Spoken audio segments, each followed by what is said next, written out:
आज हम आपको बता दें कि आज इसका नोट्स हमने प्रोवाइड नहीं कराया है। आप ध्यान से सुनेंगे, हम बहुत धीरे स्लोली पढ़ाएंगे, लेकिन आपको ध्यान से सुनना है। आज हम भारत के उस कलाकार, उन महान हस्तियों के बारे में बात करेंगे जिनके बारे में आप सारी दुनिया जानती है कि टैगोर परिवार के अंतर्गत अवनीन्द्रनाथ टैगोर का, रविन्द्रनाथ टैगोर का, गगनेन्द्रनाथ टैगोर का, सत्येंद्रनाथ टैगोर का, देवेंद्रनाथ टैगोर का बंगाल के अंतर्गत बहुत बड़ा महत्व था। लेकिन आप ये जानते हैं, दो व्यक्तियों का नाम सबसे पहले गणना की जाती है। चित्रकला के क्षेत्र में दो व्यक्तियों का नाम सबसे पहले स्थान पे लिया जाता है। एक तो हमने आपको बताया था कि राजा रवि वर्मा, राजा रवि वर्मा राजा रवि वर्मा का नाम सबसे पहले स्थान चित्रकला के क्षेत्र में चित्रकारों के नंबर 1 पे सबसे पहले लिया जाता है। दूसरी बात हम आपको चर्चा करने चल रहे हैं अवनीन्द्रनाथ टैगोर। अवनीन्द्रनाथ टैगोर याद रखेंगे, अवनीन्द्रनाथ टैगोर। अवनीन्द्रनाथ टैगोर वह व्यक्ति हैं जिन्होंने कला की धारा को मोड़ दिया है। और आप याद रखेंगे कि अवनीन्द्रनाथ टैगोर वह व्यक्ति हैं जिन्होंने कला की धारा को एकदम बदल दिया है, कला की धारा की दिशा को बदल दिया है।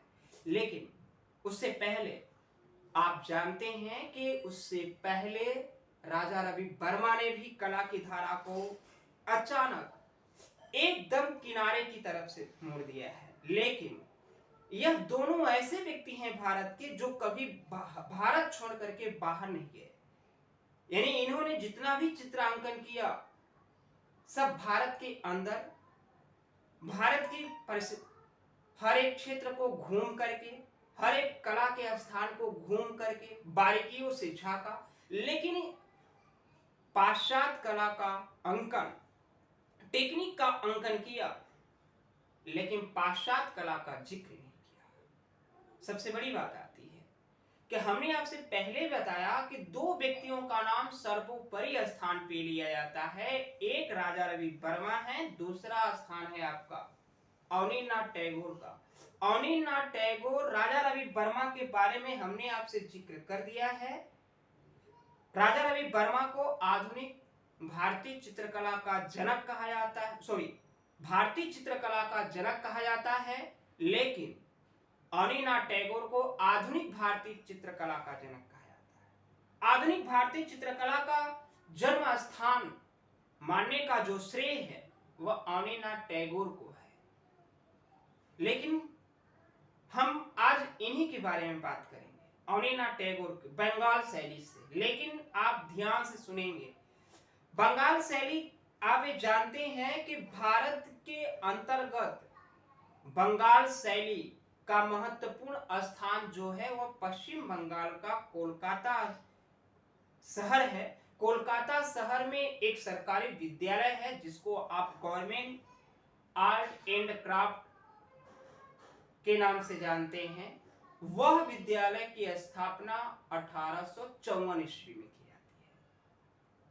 1854 ईस्वी, 1854 ईस्वी में वहां पे स्थापना तो की जाती है, लेकिन पूरे भारत जगह में एक ही बात को लेकर के हलचल रहती है। भारत में कला शिक्षा जो प्रदान की जाती है वह एक स्थान या एक विद्यालय के उपेक्षित रखते हुए, यानी रॉयल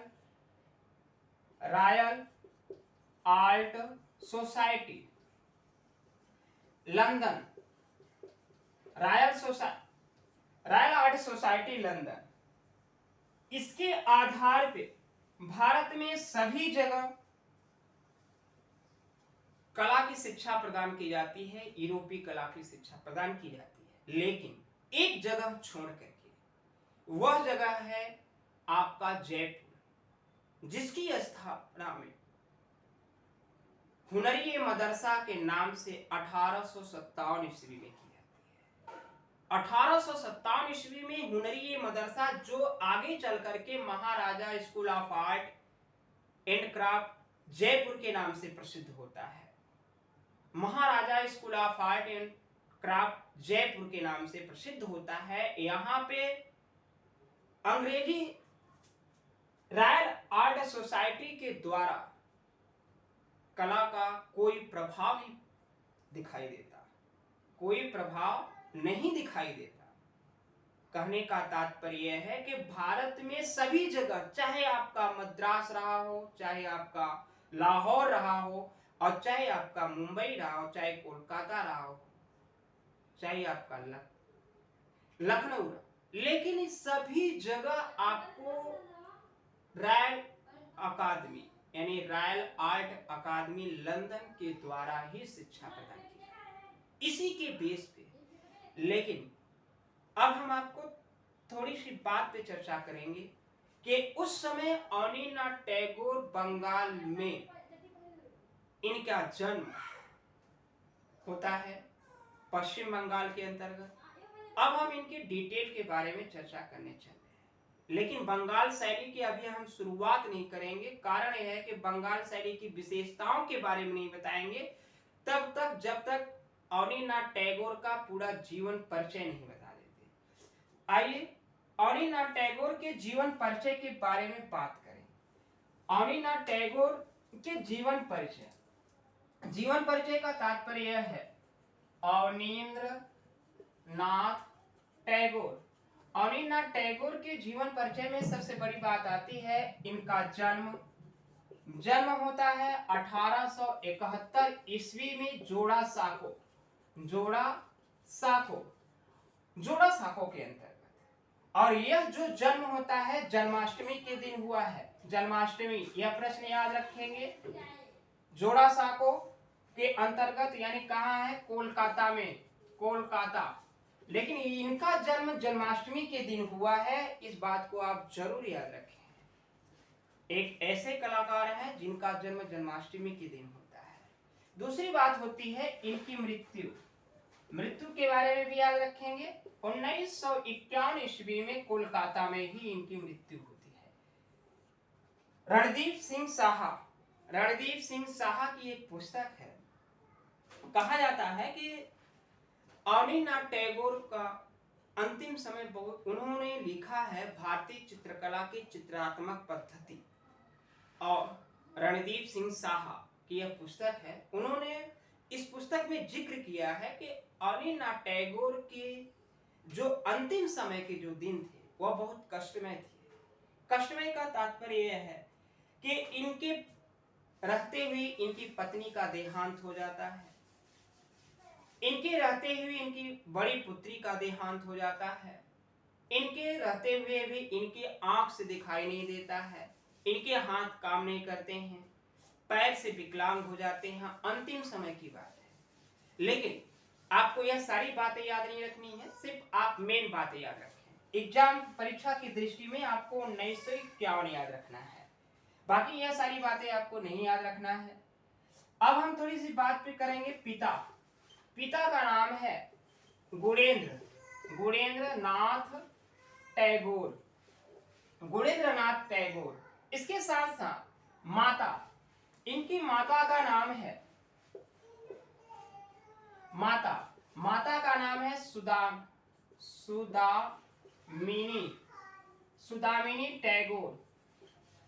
सुदामिनी टैगोर। अब आप याद रखेंगे भाई कौन है? गगनेंद्र नाथ टैगोर। अब गगनेंद्र नाथ टैगोर इनके भाई हैं, लेकिन गगनेंद्र नाथ टैगोर ने 38 साल की अवस्था में चित्रकला के क्षेत्र में कदम रखा था। लेकिन गगनेंद्र नाथ टैगोर को भारत का सबसे पहला घनवादी चित्रकार माना जाता है। गगनेंद्र नाथ टैगोर को भारत का सबसे पहला आधुनिक कार्टूनिस्ट के रूप में जाना जाता है। लेकिन क्या गगनेंद्र नाथ टैगोर ने कहीं भी सरकारी शिक्षण संस्थान से या गैर सरकारी शिक्षण संस्थान से कला की शिक्षा प्राप्त किया? नहीं किया। गगनेंद्र नाथ टैगोर एक ऐसे व्यक्ति हैं जिन्होंने सरकारी विद्यालय या गैर सरकारी विद्यालय में कला की शिक्षा प्रदान नहीं किया है, लेकिन यह कला के क्षेत्र में बहुत महत्वपूर्ण योगदान रखते हैं। 38 वर्ष की अवस्था से। लेकिन इनकी बहन है अनिरुद्ध टैगोर, अनिनाथ टैगोर की बहन है जिनका नाम है सुनैना देवी।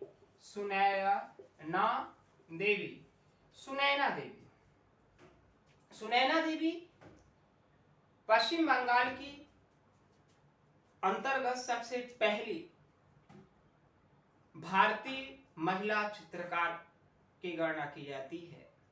प्रथम भारतीय महिला चित्रकार, प्रथम भारतीय महिला चित्रकार की गणना सुनैना देवी को कहा जाता है। हमने आपसे फिर बताया है कि प्रथम भारतीय महिला चित्रकार की गणना सुनैना देवी को कहा जाता है। सुनैना देवी अवनीन्द्रनाथ टैगोर, गगनेन्द्रनाथ टैगोर की बहन है, सिस्टर हैं। दो तरीके से प्रश्न आपको इनमें पूछा जाता है। एक प्रश्न यह पूछा जाता है कि प्रथम भारतीय महिला चित्रकार सुनैना देवी हैं, प्रथम भारतीय आधुनिक महिला चित्रकार अमृता शेरगिल है।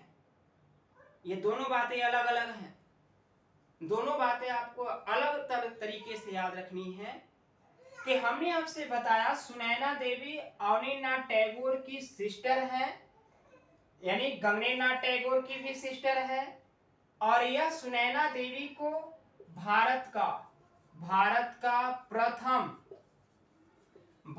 प्रथम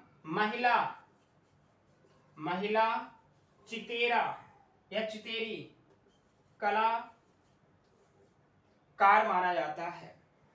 किसको? सुनैना देवी को। भारत का प्रथम आधुनिक, इसी के आगे एक पॉइंट और जोड़ लीजिए, भारत का प्रथम आधुनिक महिला कलाकार अमृता शेरगिल, अमृता शेरगिल हैं, याद रखेंगे, अमृता शेरगिल। इन दोनों में यही अंतर है, आपको याद रखना है, इन दोनों में यही अंतर है। लेकिन कुछ बातें और करें हम। इनके चाचा भतीजे की बात कर लेते हैं। चाचा कौन है? अनिनाथ टैगोर के चाचा के बेस पे कौन जाने जाते हैं? रविंद्रनाथ टैगोर। रविंद्रनाथ टैगोर को तो आप अच्छी तरीके से जानते हैं। रविंद्रनाथ टैगोर के बारे में, इनके बारे में भी हम आपको आगे चल करके जिक्र करेंगे, जिनकी जीवन की यात्रा सबसे पहले साहित्य के दौर से शुरू होती है। 68 साल की अवस्था में इन्होंने चित्रकला के क्षेत्र में कदम रखा था। विश्व का सबसे पहला नोबेल पुरस्कार विजेता 1913 ईस्वी में रविन्द्रनाथ टैगोर को माना जाता है। रविन्द्रनाथ टैगोर को मिला था गीतांजलि पे। भारत का राष्ट्रगान जनगण मन अधिनायक, यह गीतांजलि में वर्णित है। लेकिन कहा जाता है कि रविन्द्रनाथ टैगोर किसके चाचा हैं? अनिनाथ टैगोर के। और इसके साथ साथ ज्योतिन्द्रनाथ टैगोर, यह ज्योतिन्द्रनाथ टैगोर भी अनिनाथ टैगोर के चाचा है। लेकिन एक बात बता दें, हमने आपसे कल बताया था कि भारत का एक ऐसा शहर है कोलकाता, जहां पे पुनर्जागरण कालीन कला, पुनर्जागरण कालीन आंदोलन, धार्मिक आंदोलन, साहित्यिक आंदोलन, सामाजिक आंदोलन कोलकाता से ही शुरू हुआ। यह भी हमने आपसे परिचय कराया था।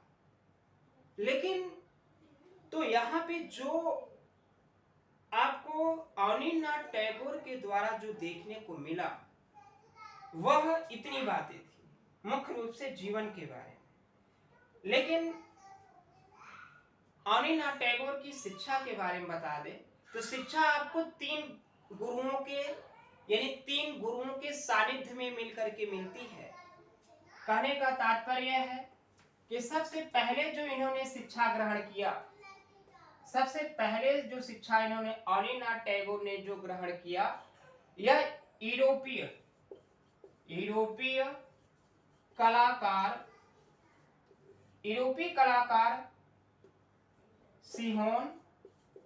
सिहोन गिलहार्डी के द्वारा इन्होंने किया। यूरोपीय कलाकार सिहोन गिलहार्डी के द्वारा इन्होंने 1890 ईस्वी में, डेट याद रखेंगे, 1890 ईस्वी में इन्होंने पहली बार शिक्षा प्राप्त किया। किसके संरक्षण में? सिहोन गिलहार्डी संरक्षण। 1890 ईस्वी यह कहां शिक्षा प्रदान इन्होंने ग्रहण किया? सरकारी विद्यालय। कौन सा सरकारी विद्यालय है? School of art, government school of art and craft, Kolkata, जिसकी स्थापना 1854 ईस्वी में हुई है। गवर्नमेंट स्कूल ऑफ आर्ट में यानी सरकारी विद्यालय में इन्होंने सबसे पहले सिहोन गिलहार्डी के शिष्य रहे और यह कब बने? 1890 ईस्वी। 1890 की डेट आप जरूर याद रखें। कहा जाता है यहाँ पे कि सिहोन गिलहार्डी के द्वारा इन्होंने कौन सी शिक्षा प्रदान किया था? तैल रंग के माध्यम से। लेकिन एक बात आती है, जब इन्होंने सिहोन गिलहार्डी इंग्लैंड के चित्रकार हैं, भारत में उस समय सभी स्थानों पे, मात्र जयपुर को छोड़ करके सभी स्थानों पे यूरोपीय कला का प्रशिक्षण दिया जा रहा था, तो अनीनाथ टैगोर भी यूरोपीय कला का प्रशिक्षण ले रहे थे।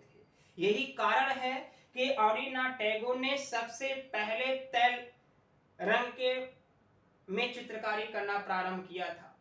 अनीनाथ टैगोर ने सबसे पहले तैल रंग में चित्रकारी करना प्रारंभ किया था और यह सबसे पहले यूरोपीय कला में अपना प्रशिक्षण सिहोन गिलहार्डी के द्वारा लिए थे। और सिहोन गिलहार्डी इंग्लैंड के कलाकार हैं जिनकी नियुक्ति सरकारी विद्यालय में हुई है। लेकिन बात करें, यह अनीनाथ टैगोर यूरोपीय कला में कब तक काम करते हैं? यह काम करते हैं 1895 ईस्वी तक। 1895 ईस्वी तक इन्होंने यूरोपीय चित्रण शैली में काम किया है।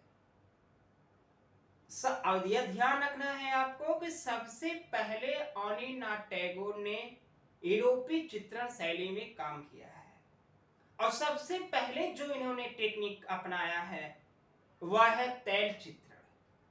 जो माध्यम अपनाया है वह है तैल चित्रण। आप ये जानते हैं कि अनीनाथ टैगोर की जो पहली चित्र श्रृंखला मानी जाती है वह है कृष्ण लीला। कृष्ण लीला चित्र श्रृंखला दिल्ली में प्रदर्शनी में लगी थी, जिसकी प्रशंसा ईवी हेवन ने किया था। ईवी हेवन ने किया था और यह चित्र श्रृंखला के कारण ही आगे चल करके अनीनाथ टैगोर बंगाल जो सरकारी कला विद्यालय है उसमें उप प्रधानाचार्य के रूप में काम करते हैं। लेकिन वह पॉइंट हम आपको आगे चल करके बताएंगे। पहली शिक्षा की बात अगर हम करें,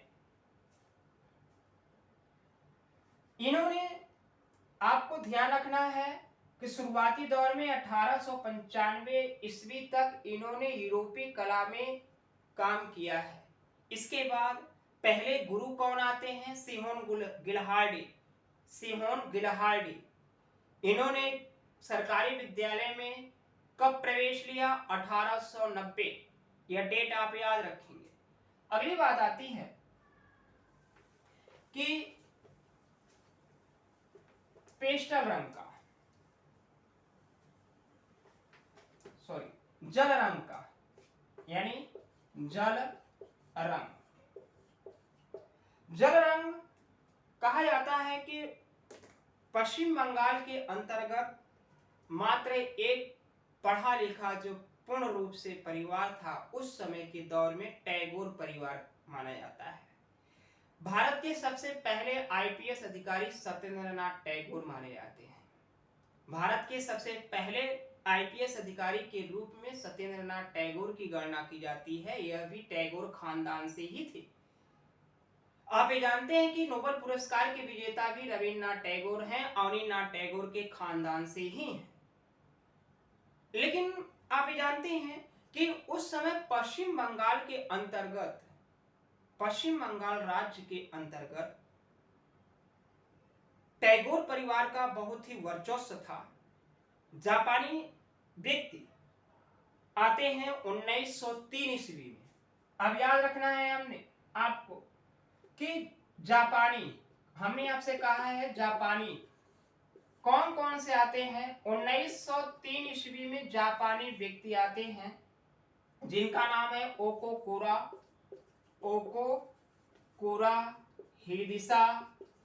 हिदिसा और ताइकान का, ये सभी व्यक्ति जापान के हैं। भारत में उस समय टैगोर परिवार के यहाँ आए थे और यहीं पे टैगोर परिवार के यहाँ ठहरे थे। कौन कौन? ओकोकुरा, हिदिसा और ताइकान 1903 ईस्वी में। 1900 आप ये जानते हैं कि जापान में एक विधि प्रचलन थी उस समय, जल रंग के माध्यम से जो टेक्निक थी वह प्रेक्षालप यानी प्रेक्षालन के नाम से जानी जाती है। यह जापान की वास्ट टेक्निक है, जल रंग की टेक्निक है, यानी जल रंग की एक प्रकार की टेक्निक है। भारत में इस टेक्निक को वास कहा गया है। वास का तात्पर्य होता है धोवन। भारत में इस टेक्निक को वास के नाम से जाना जाता है और यह टेक्निक जापानी चित्रकार योकोहामा ताइकान और हिदिसा के द्वारा दिया जाता है। योकोहामा, ताइकान और हिदिसा के द्वारा दिया जाता है। लेकिन आप याद रखें कि अवनींद्रनाथ टैगोर ने जो वास टेक्निक, जल रंग का यह एक प्रकार की टेक्निक है, जल रंग की एक प्रकार की विधि है। याद रखना है, माध्यम आपका जल रंग है, वास टेक्निक है,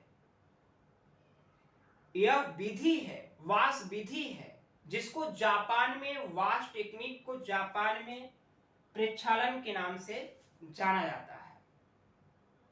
तो यह वास टेक्निक का जो शिक्षा इन्होंने ग्रहण किया वह अपने घर पर योकोहामा, ताइकान और हिदिसा के द्वारा किया। जापानी चित्रकार हैं, इन्होंने इनसे प्रशिक्षण लिया। दूसरी बात, हम इनके बारे में बता दें कि ओकोकुरा की एक पुस्तक है जिसको आप आइडियल ऑफ द ईस्ट के नाम से जानते हैं। Ideals of the east, ideal of the east के नाम से संबोधन किया जाता है। यह ओकोकुरा की एक पुस्तक है। यह पुस्तक काफी फेमस है। इस पुस्तक को आप याद रखेंगे और कहा जाता है कि आइडियल्स ऑफ द ईस्ट में ज्यादातर बंगाल शैली के चित्रकारों का वर्णन ओकोकुरा ने किया है। और इसके बाद यहां पे बंगाल शैली में जो भी उस समय कला का केंद्र रहा है उसका भी वर्णन ओकोकुरा ने आइडियल्स ऑफ द ईस्ट नामक पुस्तक में किया है। अब हम अगले पॉइंट पे लेके चलते हैं, आपका पेस्टल रंग। दो पॉइंट आपको समझ में आ गए।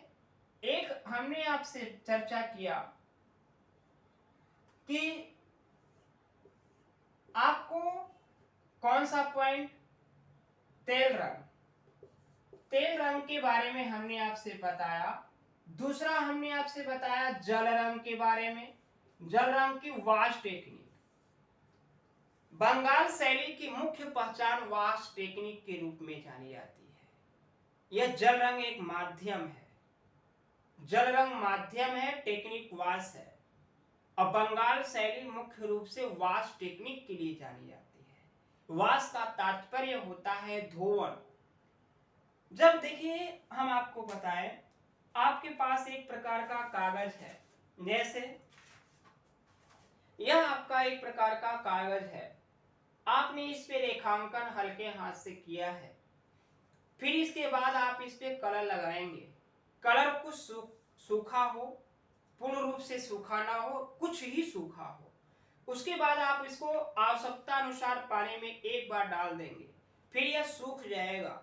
फिर इसको आप दोबारा निकालेंगे, फिर इस पे आप हल्के से कलर लगाएंगे। हल्के से कलर का तात्पर्य यह है कि आप पानी की सहायता से इस पे दोबारा कलर लगाएंगे। फिर यह थोड़ा सा सूख जाएगा, फिर अगली बार अगर आप लगाना चाहते हैं तो अगली बार लगाएं, अन्यथा अगर आपका काम बाकी है तो फिर एक बार आप उसको डाल करके पानी में धुल करके फिर दोबारा उसको फिनिश कर सकते हैं। आवश्यकता अनुसार आप उसको आप पानी में डाल सकते, कम से कम 3 बार। लेकिन यह प्रक्रिया आपको वाश टेक्निक के नाम से जानी जाती है। बंगाल शैली की मुख्य पहचान वाश टेक्निक जानी जाती है। अब हम आपको लेके चलते हैं, थोड़ी सी बात पे पॉइंट आता है कि पेस्टल रंग। अगला जो है पेस्टल रंग,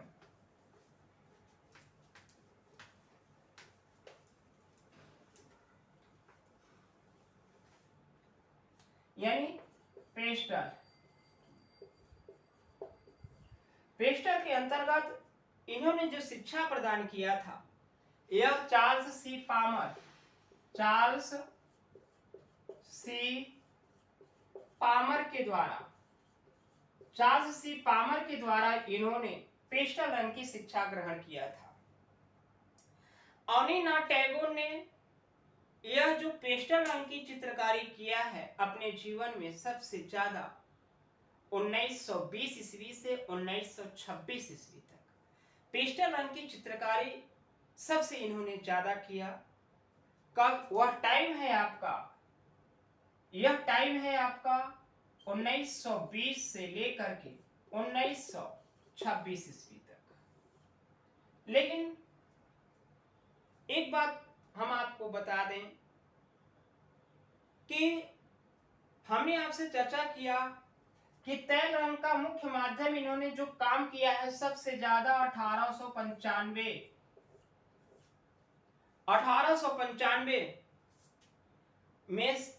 1895 ईस्वी तक तेल रंग में सबसे ज्यादा काम किया है। तेल रंग में सबसे ज्यादा काम किया है। और 1903 ईस्वी से लेकर के 1920 ईस्वी तक वाश टेक्निक में यानी जल रंग माध्यम में सबसे ज्यादा काम किया है। इसके बाद 1920 ईस्वी से लेकर के 1926 ईस्वी तक सबसे ज्यादा पेस्टल रंग में काम किया है। और इसके बाद का समय एक्रिलिक कलर के रूप में जाना जाता है। भारत में सबसे पहले एक्रिलिक रंग का प्रयोग, भारत में नहीं, पेस्टल रंग के बारे में, पेस्टल रंग के बारे में अगर हमने आपसे बताया कि पेस्टल रंग का प्रयोग भारत में सबसे पहले अनीनाथ टैगोर के द्वारा किया जाता है। अनीनाथ टैगोर के द्वारा। आप ये जानते हैं कि भारत में सबसे पहले तेल रंग का प्रयोग राजा रवि वर्मा के द्वारा किया जाता है। राजा रवि वर्मा के द्वारा जल रंग का प्रयोग भी राजा रवि वर्मा के द्वारा उस समय हो चुका था। पेस्टल रंग का प्रयोग सबसे पहले भारत में अवनींद्रनाथ टैगोर के द्वारा किया जाता है। ये 3 पॉइंट थे, जो तीनों माध्यम थे, हमने आपसे चर्चा किया। अब हम आपको एक पॉइंट की बात करें। रानी अवनींद्रनाथ टैगोर की एक शिष्या थी, एक शिष्या अवनी बाबू की एक शिष्या थी, यानी शिष्या जिसका नाम है रानी चंद्रा। रानी चंद्रा इसका नाम उल्लेख आता है मुख्य रूप से अवनींद्रनाथ टैगोर की एक प्रमुख रूप से यह शिष्या है जिसका नाम रानी चंद्रा है।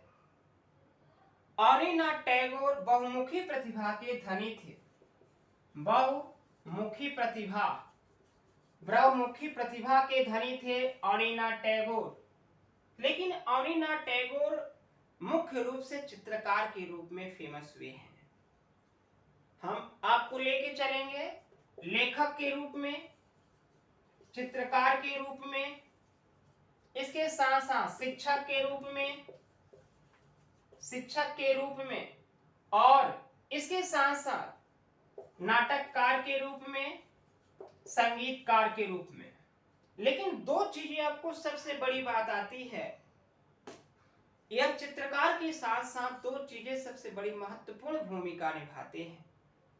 एक आपका है चित्रकार, दूसरा पॉइंट है आपका शिक्षक के रूप में। इनके कई शिष्य भारत में के कई स्थानों पे जा करके वास्ट टेक्निक देखिए, माध्यम कौन सा है वास्ट टेक्निक का? जल रंग। वास्ट टेक्निक का प्रचार प्रसार पूरे भारत में किया। वह हम चर्चा करेंगे कौन कौन से शिष्य कहाँ गए हैं, उसको पॉइंट बाद में। लेकिन अभी आप सिर्फ आप इतना देखें। लेकिन कहा जाता है कि थोड़ी सी हम डेट के बारे में चर्चा करें।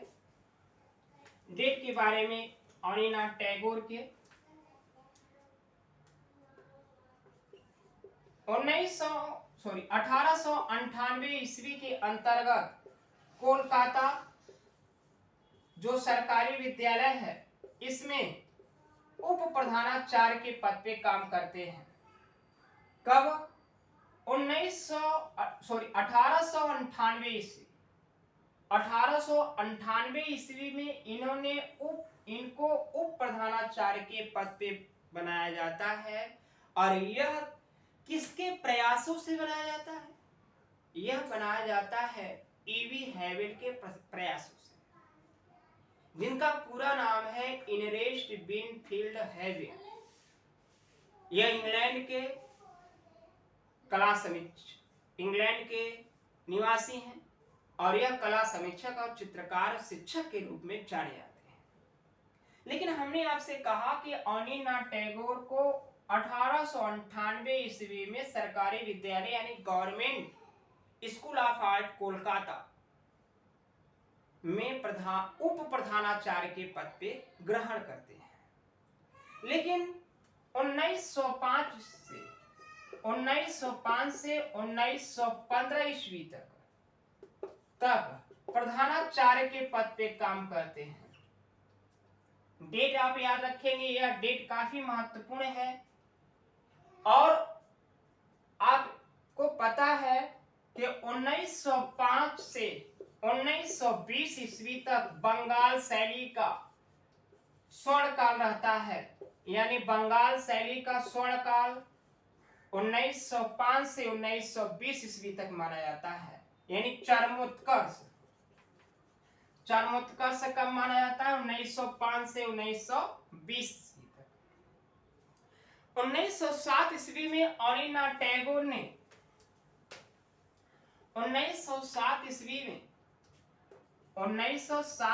में अवनींद्रनाथ टैगोर ने Indian society of oriental art की स्थापना किया था। लेकिन इसका प्रधान कार्यालय सरकारी विद्यालय था। वही सरकारी विद्यालय government school of art and craft Kolkata, सरकारी विद्यालय, इसका मुख्यालय। किसका मुख्यालय? Indian society of oriental art. Indian society of oriental art एक कला का केंद्र था, कला का केंद्र, जहां मुख्य रूप से इसलिए स्थापित किया गया था कि पाश्चात्य कला का विरोध उत्पन्न हो, भारत की कला को पहचान कराने के लिए। इसका मुख्य उद्देश्य यही था कि भारत की कला की पहचान हो, भारतीय कला को लोग जाने। Indian society of oriental art का मुख्य स्थापना करने का उद्देश्य यही था। इसमें पहली प्रदर्शनी 1908 ईस्वी में की जाती है, जिसमें से गगनेन्द्र नाथ टैगोर की सबसे पहली प्रदर्शनी आयोजित होती है। बाकी सभी कलाकार सरकारी विद्यालय से संबंधित थे, अवनीनाथ टैगोर के शिष्य थे। लेकिन अब हम आपसे दूसरी बात पे अगर चर्चा करें तो 1915 ईस्वी में अवनीनाथ टैगोर ने विचित्रा क्लब की स्थापना किया है। याद रखेंगे, 1915 ईस्वी में अवनीनाथ टैगोर ने विचित्रा क्लब की स्थापना किया है। यह जरूर आपको याद रखना है।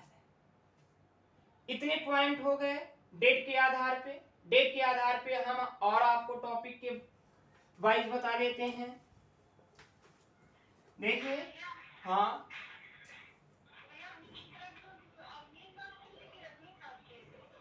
देखिए एक बात तो आपको ध्यान रखना है कि कहीं कहीं किताबों में आपको रविन्द्रनाथ टैगोर मिलता है। रविन्द्रनाथ टैगोर लिखा भी है, यूथ में भी लिखा है और जगह भी लिखा है, लेकिन यह पूरी तरीके से क्लियर है कि विचित्रा क्लब की स्थापना 1915 ईस्वी में अवनीनाथ टैगोर के द्वारा किया जाता है।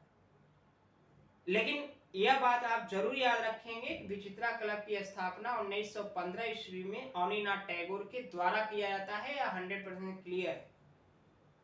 कई सारी किताबों में इसका वर्णन आपको रविन्द्रनाथ टैगोर के रूप में दिया गया है। अगली बात, राधा कृष्ण। अवनीनाथ टैगोर की जो सबसे पहली श्रृंखला मानी जाती है, श्रृंखला। अब बात करेंगे श्रृंखला के बारे में, चित्रों के बारे में थोड़ी थोड़ी बात करें तो सबसे बड़ी बात यह आती है कि अवनीनाथ टैगोर की जो सबसे पहली जो चित्र श्रृंखला मानी जाती है राधा कृष्ण की यह चित्र श्रृंखला अवनीनाथ टैगोर ने भारतीय और यूरोपीय दोनों शैलियों का समन्वय दिखाया है। किसमें? श्रृंखला का तात्पर्य पहले आप जाने। श्रृंखला का तात्पर्य होता है एक ही विषय से संबंधित अनेक चित्रों का निर्माण करना। एक विषय से संबंधित अनेक चित्रों का निर्माण करना, उसी को आप चित्र श्रृंखला कहते हैं। चित्र श्रृंखला अवनीनाथ टैगोर ने राधा कृष्ण की जो चित्र श्रृंखला बनाई है, इस चित्र श्रृंखला के अंतर्गत यूरोपीय और भारतीय शैली का समन्वय दिखाई देता है। याद रखना है, यूरोपीय और भारतीय शैली का समन्वय सबसे पहले आपको राधा कृष्ण की चित्र श्रृंखला में देखने को मिलेगा। शुक्ला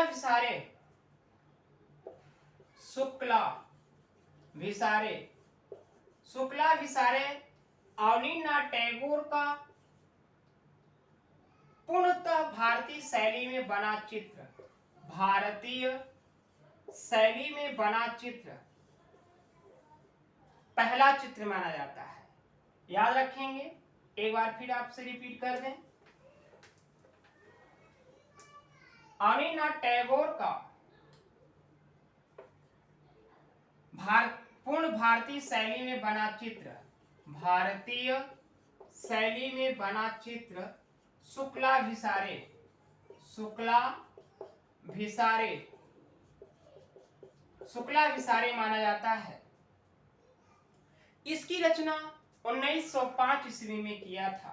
1905 ईस्वी में हमने आपसे कहा कि अनिना टैगोर ने 1905 ईस्वी में सबसे पहला पूर्ण भारतीय शैली में बना पहला चित्र शुक्लाभिसारे है।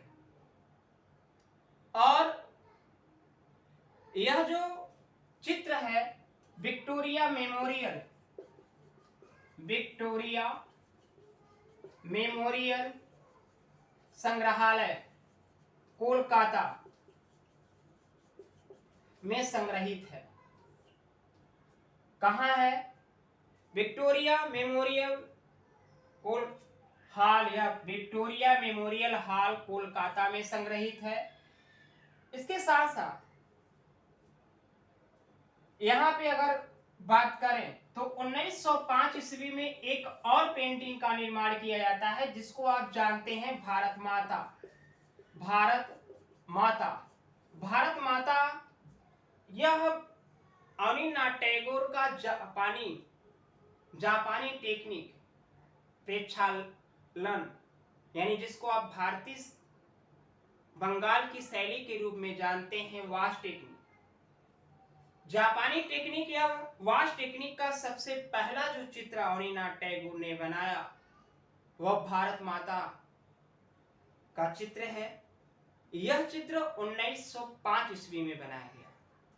याद रखेंगे 1905 ईस्वी में, यानी वाश टेक्निक पे बना हुआ चित्र है। वाश टेक्निक का सबसे पहला चित्र भारत माता माना जाता है। और यह चित्र आपको कहाँ स्थित है? Victoria memorial hall Kolkata. कहाँ स्थित है? विक्टोरिया मेमोरियल हॉल कोलकाता में। याद रखेंगे विक्टोरिया मेमोरियल हॉल कोलकाता में यह चित्र आपका संग्रहित है। इसके साथ साथ याद रखना है भारत माता पेंटिंग काफी फेमस है, इसको आप जरूर याद रखेंगे। अनिना टैगोर का सबसे सर्वश्रेष्ठ कृति, अनिना टैगोर की सर्वश्रेष्ठ कृति, सर्वश्रेष्ठ कृति यानी सर्वश्रेष्ठ पेंटिंग कौन सी है? The passing of Shahjahan, the passing of Shahjahan. इसी को किस नाम से जाना जाता है? शाहजहां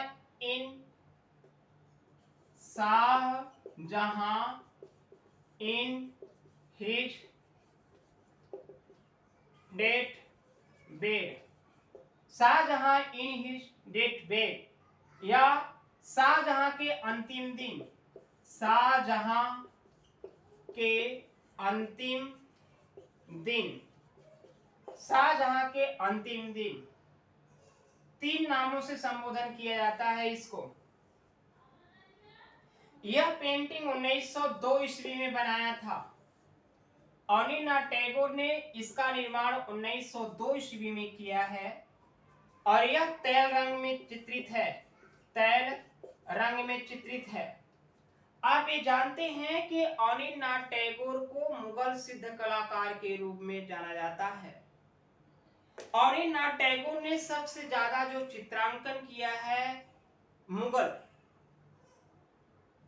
भारतीय चित्रकला से प्रेरणा प्रदान करके, भारतीय शैलियों से प्रेरणा प्रदान करके मुगल का सबसे ज्यादा इन्होंने चित्रांकन किया है। यही कारण है कि अनिना टैगोर को एक मुगल सिद्ध कलाकार के रूप में जाना जाता है या स्वयं मुगल सिद्ध कलाकार के रूप में जाना जाता है।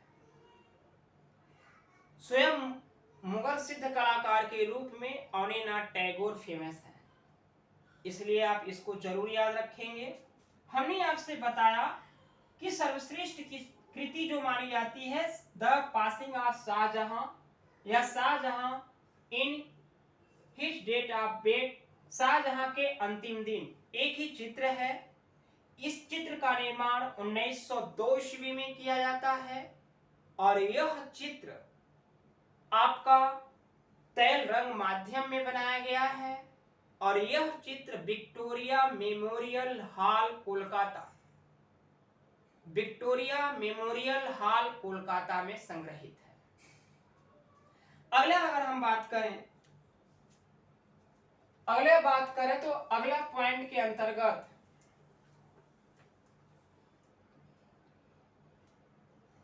भित्ति चित्रण के रूप में अवनीनाथ टैगोर ने भित्ति चित्रण का भी काम किया है। भित्ति चित्रण का तात्पर्य होता है वॉल पेंटिंग से, जो आप दीवार पे करते हैं उसको भित्ति चित्रांकन कहा जाता है।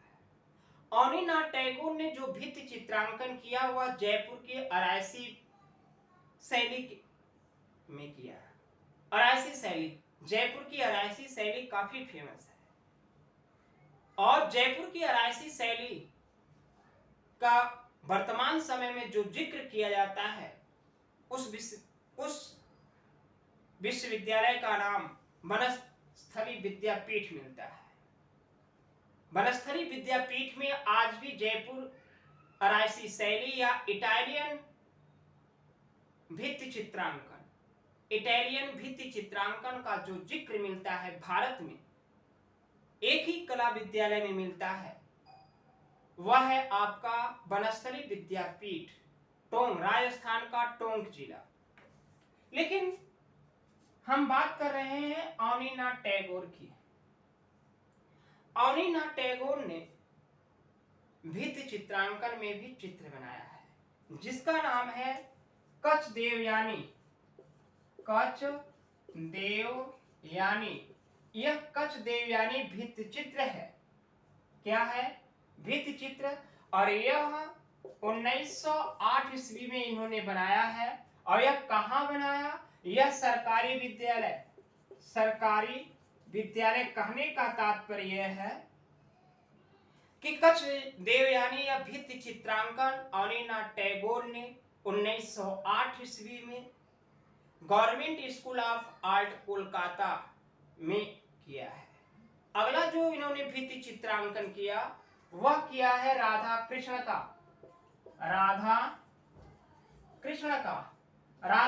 का भित्ति चित्रांकन भी इन्होंने सरकारी विद्यालय यानी government school of art craft Kolkata में किया है। अब हम आपकी थोड़ी सी बात करें कि अवनीनाथ टैगोर ने 1941 ईस्वी में अपनी तुलिका को इन्होंने छोड़ दिया था, यानी तुलिका का परित्याग कर दिया था। कब? 1941 ईस्वी में। 1941 ईस्वी में कौन सा चित्र बनाने के बाद इन्होंने अपनी तुलिका का परित्याग कर दिया? वह चित्र है आपका लास्ट जर्नी, जिसको आप अंतिम यात्रा के नाम से जानते हैं। अंतिम यात्रा कहा जाता है। 1941 ईस्वी में इन्होंने अवनीनाथ टैगोर ने अपनी तुलिका बंद कर दिया था, यानी त्याग दिया था। कहने का तात्पर्य यह है कि अवनीनाथ टैगोर के चाचा रविंद्रनाथ टैगोर का महाप्रयाण हो चुका था। उनकी मृत्यु के बाद, रविंद्रनाथ टैगोर की मृत्यु के बाद इन्होंने अंतिम पेंटिंग बनाई जिसको आप महाप्रयाण के नाम से जानते हैं या लास्ट जर्नी के नाम से जानते हैं या अंतिम यात्रा के नाम से जानते हैं। अंतिम यात्रा, लास्ट जर्नी या महाप्रयाण। यह वास टेक्निक का अंतिम चित्र है वाश टेक्निक का अंतिम चित्र अनीना टैगोर का, अनी बाबू का वाश टेक्निक में बना अंतिम चित्र माना जाता है। कौन सा? Last journey. लास्ट जर्नी आप जरूर याद रखेंगे। और यह लास्ट जर्नी वाश टेक्निक में बनाया था। किसके वियोग में बनाया था? यह अनीनाथ टैगोर के चाचा रविंद्रनाथ टैगोर की मृत्यु पे इन्होंने लास्ट जर्नी या अंतिम यात्रा नामक पेंटिंग का निर्माण वाश टेक्निक में किया है 1941 ईस्वी में। और यह इस पेंटिंग को पथ का अवसान, पथ का अवसान के नाम से भी जाना जाता है। यह पेंटिंग वर्तमान समय में आधुनिक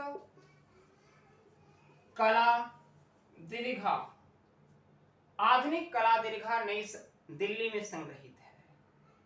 जरूर याद रखेंगे, छोटी छोटी बातें हैं। अंतिम, शुरुआत, सर्वश्रेष्ठ, सबसे पहला, यह सारी बातें आप जरूर याद रखें। हमने आपसे चर्चा किया इतनी बातें। कहा जाता है कि इन्होंने कई चित्र श्रृंखलाएं भी बनाई, कई जो सबसे ज्यादा फेमस रही हैं। लेकिन कुछ पॉइंट ऐसे हैं कि जो हम आपको बताएं, अनीनाथ टैगोर ने वाश टेक्निक में सबसे ज्यादा काम किया है। वाश टेक्निक जरूर याद रखेंगे कि अनीनाथ टैगोर ने सबसे ज्यादा काम वाश टेक्निक में किया है। सबसे ज्यादा चित्र मुगल से संबंधित चित्र का निर्माण किया है। इसके बाद 1905 ईस्वी में इनसे मुलाकात करने के लिए राजा रवि वर्मा बंगाल आते हैं और 1906 ईस्वी में राजा रवि वर्मा की मृत्यु होती है। यह बातें हमने कल भी आपसे चर्चा किया था। 1942 ईस्वी में अनीनाथ टैगोर को 1942 ईस्वी में अनीनाथ टैगोर को विश्व भारती विश्वविद्यालय में चांसलर के पद पर नियुक्त किया जाता है।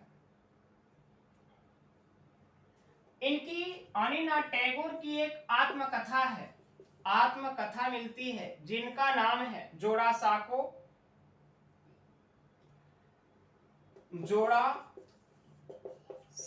धारे। यह जोड़ा साको धारे बंगाली भाषा में वर्णित है। कौन सी भाषा में? बंगाली भाषा में इन्होंने लिखा है। अब हम आपके सामने कुछ चित्र श्रृंखलाएं की बात करेंगे। इसके बाद तब साहित्य पे बात करेंगे। फिर इसके बाद तब हम आपको इनकी पेंटिंग्स के बारे में चर्चा करेंगे। लेकिन अब हम आपके सामने अनीनाथ टैगोर की चित्र श्रृंखला के बारे में हम आपको बताने चल रहे हैं। आप इनके बारे में जरूर याद रखें। देखिए, चित्र श्रृंखला कौन कौन सी है? अबेरियन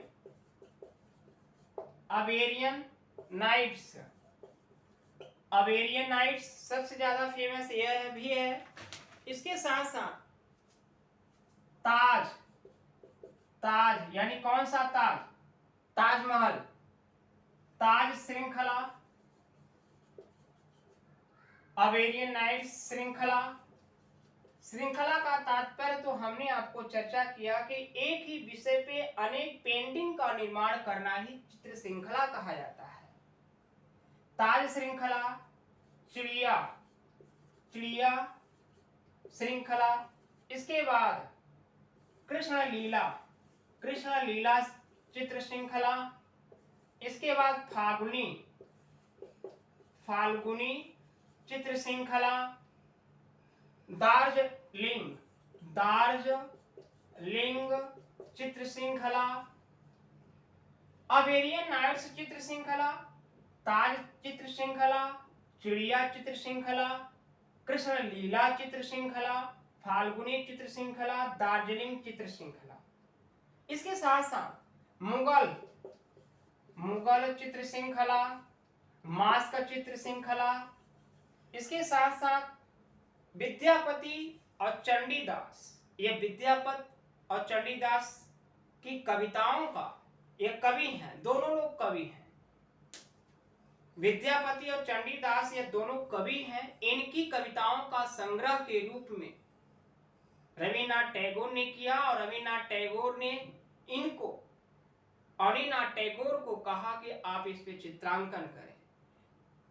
तीनों ने विद्यापति और चंडीदास की कविताओं का जो चित्र श्रृंखला तैयार किया था वो रविन्द्रनाथ टैगोर ने किसके विद्यापति और चंडीदास की कविताओं का जो चित्र श्रृंखला तैयार किया है यह रविन्द्रनाथ टैगोर ने। इसके साथ साथ रविन्द्रनाथ टैगोर की पुस्तक चित्रांगदा पे भी इन्होंने चित्र श्रृंखला तैयार किया है। यह चित्रांगदा रविन्द्रनाथ टैगोर की पुस्तक है। इसके बाद उमर खयाम चित्र श्रृंखला रविन्द्रनाथ टैगोर की है। लैला मजनू, यह चित्र श्रृंखला रविन्द्रनाथ टैगोर की है।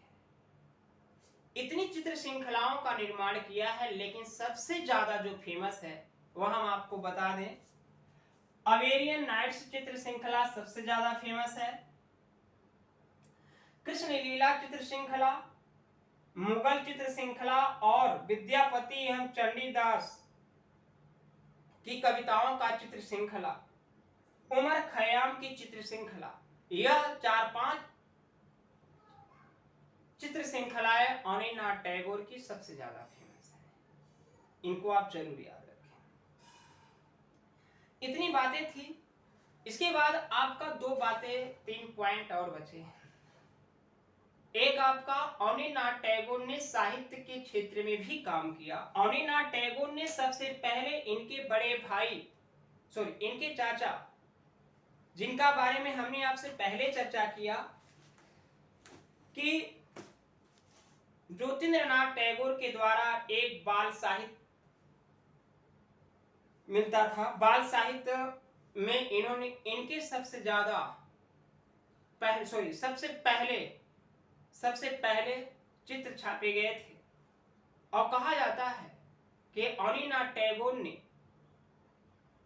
जितने भी चित्रों का निर्माण किया उनमें से सबसे ज्यादा आपको मुगल से मिले हैं। मुगल, इसी कारण रविन्द्रनाथ टैगोर को मुगल सिद्ध कलाकार के रूप में जाना जाता है। यह बातें आप जरूर याद रखेंगे। इसके साथ साथ आपके 2-3 पॉइंट और हैं जिनके बारे में हम आपसे कल चर्चा करेंगे, कल की क्लास के अंदर। वह पॉइंट है आपका रविन्द्रनाथ टैगोर के पेंटिंग्स, रविन्द्रनाथ टैगोर के लेखन कार्य, यानी कौन कौन सी पुस्तकों का संकलन किया, और रविन्द्रनाथ टैगोर के कौन ऐसे शिष्य रहे जो भारत के प्रत्येक कोने में जाकर के बंगाल शैली यानी वास्ट टेक्निक का प्रचार प्रसार किया। इन तीनों पॉइंट के बारे में कल विस्तृत तरीके से चर्चा हम आपकी क्लास में करेंगे। अब किसी के मन में कोई और सवाल हो तो आप पूछ सकते हैं।